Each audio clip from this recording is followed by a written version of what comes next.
GVMC 41వ వార్డులో బాబు surety మోసం guarantee కార్యక్రమం కొనసాగింది. స్థానికంగా ఉన్న సుబ్బలక్ష్మి కళ్యాణ మండపం వేదికగా ఈ కార్యక్రమం నిర్వహించారు. వైసీపీ విశాఖ నగర అధ్యక్షుడు కేకే రాజు, విశాఖ దక్షిణ నియోజకవర్గం మాజీ ఎమ్మెల్యే వాసుపల్లి గణేష్ కుమార్తో పాటు 41వ వార్డు వైసీపీ అధ్యక్షుడు బీశెట్టి ప్రసాద్ తదితరులు పాల్గొన్నారు. మరోవైపు పరిసర ప్రాంతాల నుంచి పెద్ద సంఖ్యలో ప్రజలు బాబు ష్యూరిటీ మోసం గ్యారంటీ కార్యక్రమంలో పాల్గొన్నారు. ఈ సందర్భంగా ముందుగా కేకే రాజు, ఆ తర్వాత విశాఖ దక్షిణ నియోజకవర్గం మాజీ ఎమ్మెల్యే వాసుపల్లి గణేష్ కుమార్ మీడియాతో మాట్లాడుతూ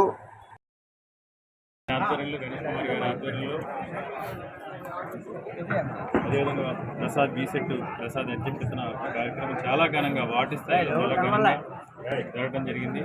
ముఖ్యంగా ఈరోజు ఈ కార్యక్రమం యొక్క ముఖ్య ఉద్దేశం ఏంటంటే, ఎన్నికలకు ముందు చంద్రబాబు నాయుడు గారు ప్రజల ఆశావాదాన్ని అవకాశంగా తీసుకుని అమలు కాని హామీలన్నీ కూడా ఇచ్చి ఎన్నికల్లో గెలిచిన తర్వాత ఆ సంక్షేమ కార్యక్రమాలన్నింటినీ కూడా అమలు చేయకపోగా ఈరోజు సంక్షేమ పథకాల గురించి పాపం ఎవరైతే పేద ప్రజలు ఉన్నారో ఆడబిడ్డ నిధి గురించి కానీ, తల్లి వందనం గురించి కానీ, నిరుద్యోగ వృత్తి గురించి కానీ, ఉచిత గ్యాస్ గురించి కానీ, అదేవిధంగా ఉచిత బస్సు గురించి కానీ, 50 సంవత్సరాల మహిళలకు ఇస్తానన్న కార్యక్రమాల గురించి కానీ, వీటన్నిటి గురించి అడిగితే బెదిరింపులు అరుస్తూ ఎవరన్నా అడిగితే మీ నాలుగు మందు నాలుగు తీరేస్తాం కోసేస్తాం అనే విధంగా బెదిరింపులు పాల్పడుతూ ఉన్నారు. అధికారం ఎవరికి కూడా శాశ్వతం కాదు.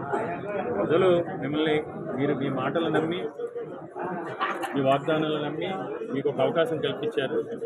దాన్ని అమలు చేయకపోగా ఈరోజు బెదిరించడాన్ని తీవ్రంగా ఖండిస్తూ, ముఖ్యంగా మా నాయకులు వైఎస్ జగన్మోహన్ రెడ్డి గారి ఆదేశాల మేరకు ప్రతిపక్షం అంటే ప్రజాపక్షం, ప్రతిపక్షంలో ఉన్నప్పుడు మన ప్రజల పక్షాన్ని నిత్యం పోరాటం చేసి ప్రజలకు మేలు చేసి అధికార పార్టీని మెడలు వంచి ఈ సంక్షేమ పథకాలన్నీ కూడా అమలు చేయాలనే ఉద్దేశంతో ప్రజలను చైతన్యపరచడం కోసం బాబు ష్యూరిటీ మోసం గ్యారంటీ పేరుతో కార్యక్రమాన్ని చేపట్టడం జరిగింది.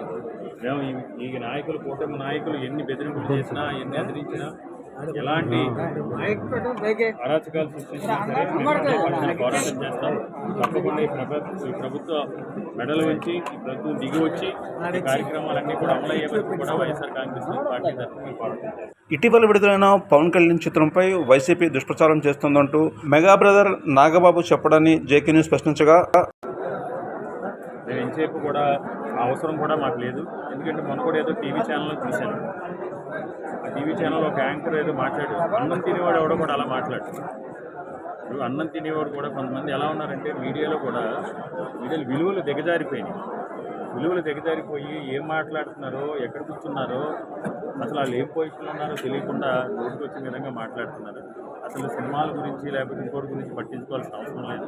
ఈరోజు మీరే చూశారు, 3 పార్టీలు కలిసి కుమ్మక్కయ్యి అబద్ధాలు, అసత్యాలతో, ధన ప్రవాహంతో అన్ని రకాల టెక్నికల్ ఇష్యూస్ క్రియేట్ చేసినా సరే వైఎస్ఆర్ కాంగ్రెస్ పార్టీకి 40% ఓట్ షేర్ ఉంది.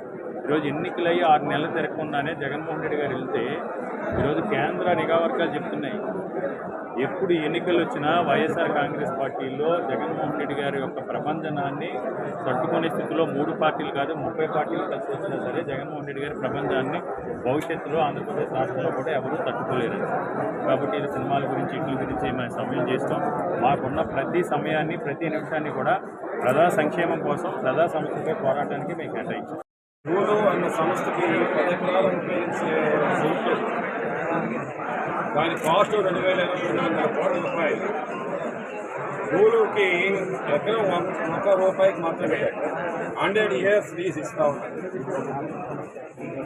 అది వాళ్ళు ఏంటంటే 22 లక్షల చదరపు అడుగులు కట్టడం కోసమని అవుట్లెట్ కూడా రెంట్లకు ఇచ్చుకోవచ్చు. అంటే నేను ఒకటే అడుగుతాను ఏంటంటే, ఈ ప్రభుత్వం మేలు చేస్తామంతా యువతకి. ఎందుకంటే అటు హైదరాబాద్లో చూస్తే ఇదే లూలు కంపెనీకి గవర్నమెంట్తో ప్రమేయం లేకుండా వాళ్ళు ల్యాండ్ కొట్టినారు. అక్కడ స్టార్టప్ కంపెనీస్కి పెద్దపీట వేస్తామన్నమాట. అటు కేసీఆర్ అవ్వచ్చు, కేటీఆర్ అవ్వచ్చు, రేవంత్ రెడ్డి అవ్వచ్చు, అది డాక్టర్ వైఎస్ రాజశేఖర రెడ్డి ఉండేది. 16,50,000 మంది స్టార్టప్ కంపెనీస్ ద్వారా 45,000 రూపాయలు యావరేజ్ శాలరీ పొందుతూ ఉన్నారు. అదే స్టార్టప్ కంపెనీ ఈ 10 ఎకరాల 38 సెంట్లలో పబ్లిక్ ప్రైవేట్ పార్ట్నర్షిప్ ద్వారా మీరు కానీ గ్లోబల్ ట్రెండ్ టెండర్ కానీ పిలిపిస్తే సుమారు 1,00,00,000 స్క్వేర్ ఫీట్ కట్టడం కోసం వస్తారన్నమాట. High rise buildings, sea front. ఆ బిల్డింగ్ లో 50% గవర్నమెంట్ వస్తుంది, 50% ప్రైవేట్ తీసుకుంటుంది. ఆ 50% లో మీరు కనీసం ఎలాగలేదన్నా సరే 1,00,000 మందికి ఉపాధి కల్పించవచ్చు మన యువతకు అన్నమాట. అటువంటి గ్రేట్ స్టార్ట్అప్ కంపెనీస్ మనం అటువంటి గ్రేట్ ల్యాండ్ అన్నమాట. Most beautiful land for the future అన్నమాట. ఎందుకు ఇది? సో నేను అదే చెప్తాను ఏంటంటే మేధావులందరూ కూడా ఈరోజు రూల్ వస్తుందని చెప్పేసి చాలా సంబరపడిపోతా ఉన్నారు. బట్ వాట్ వీఆర్ లూజింగ్, ఈ ఆంధ్ర రాష్ట్రం ఏమి లూజ్ అయిపోతుంది, ముఖ్యంగా ఉత్తరాంధ్ర ఏమి లూజ్ అయిపోతుంది.